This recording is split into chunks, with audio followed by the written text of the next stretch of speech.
Good afternoon, I'm Denise Tan, and this is One News Now. One Filipina in Israel is feared dead following the attack of Hamas on Israel. Philippine ambassador to Israel, Pedro Lailo, told Radio 5 that they are still verifying this information.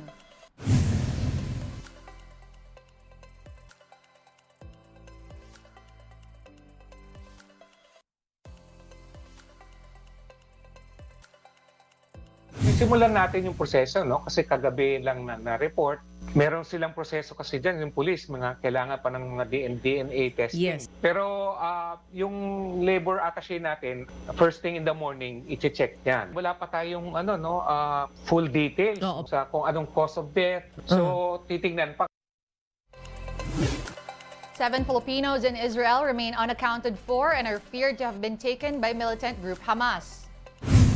The Filipinos could not be contacted by phone or through their social media accounts.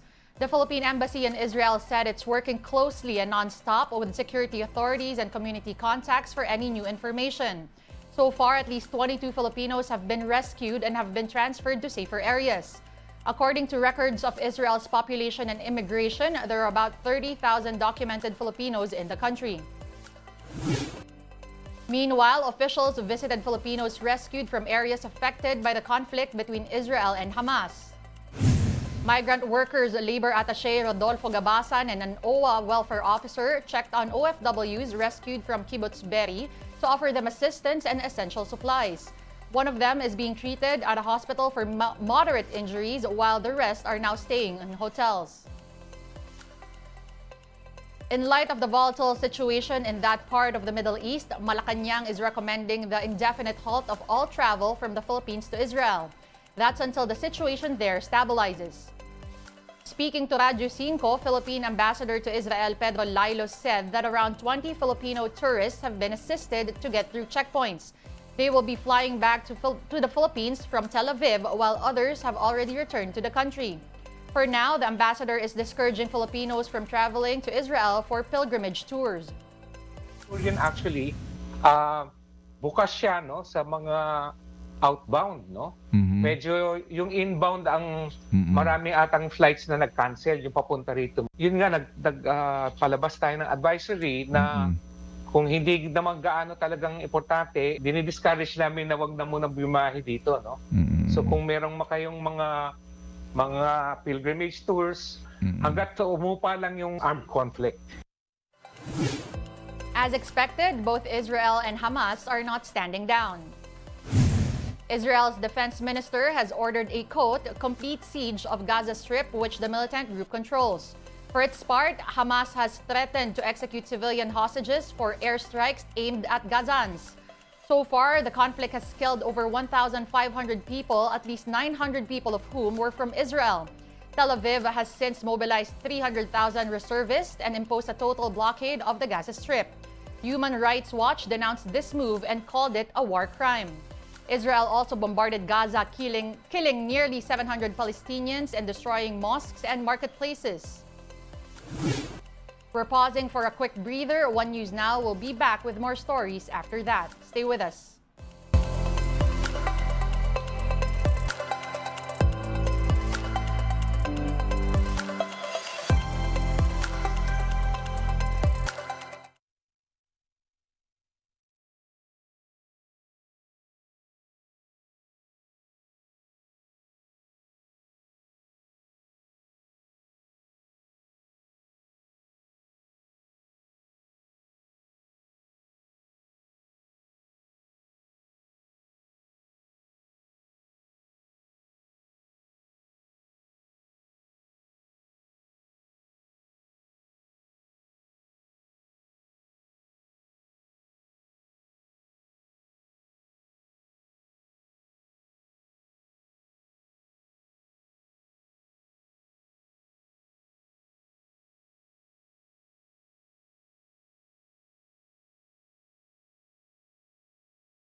You're still watching One News Now. I'm Denise Tan.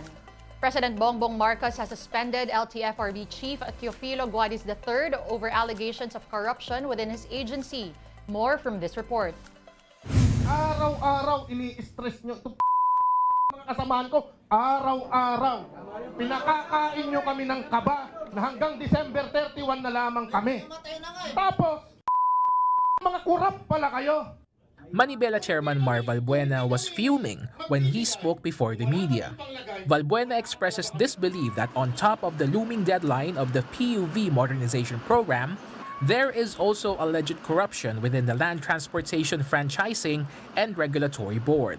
This follows revelations made by LTFRB Chairman Teofilo Guadiz's former executive assistant over the alleged corruption system in the board, where there are routes, provisional authority, and special permits for sale. Kapag ikaw operator ka, gusto mong makuha itong daan na ito, lalo na sa probinsya, magre-request ka, modification of route. Tapos, kung gusto mong mapadali, gusto mong mapasaiyan, kahit hindi pwede, hanapin mo ako. Tapos, yun na. Former executive assistant Jeffrey Tumbado says these transactions are worth millions of pesos and are even rampant in regional offices. Halos araw-araw ako ang binubulungan. But then nililinaw ko, walang nanghihingi, kundi may naglalagay.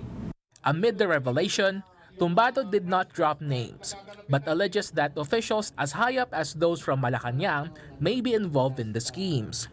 Tumbado believes his former boss Guadiz was also a victim.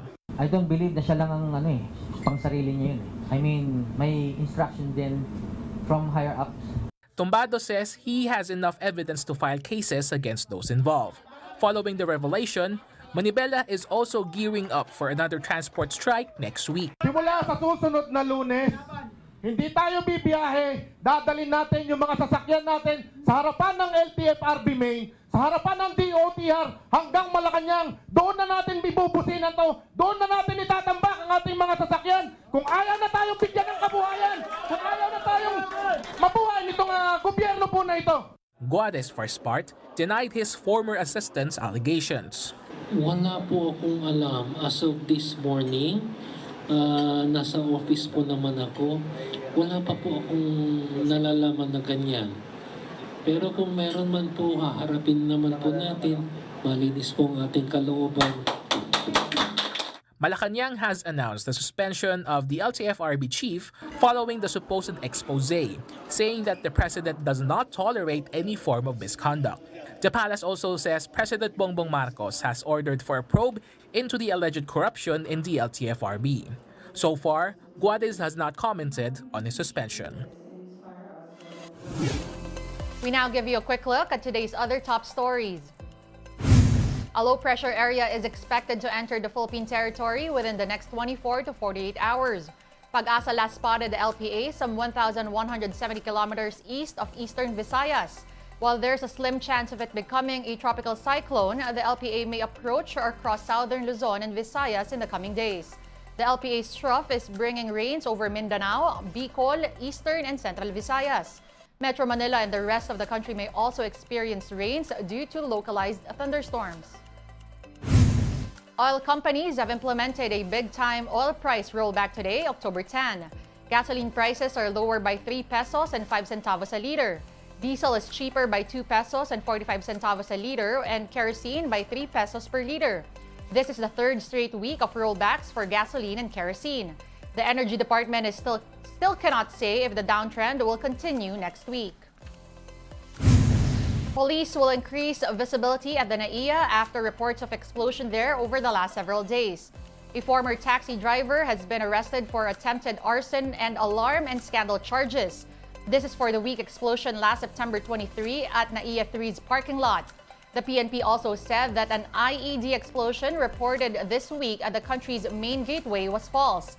Police clarified a scavenger chanced upon a vape canister that exploded.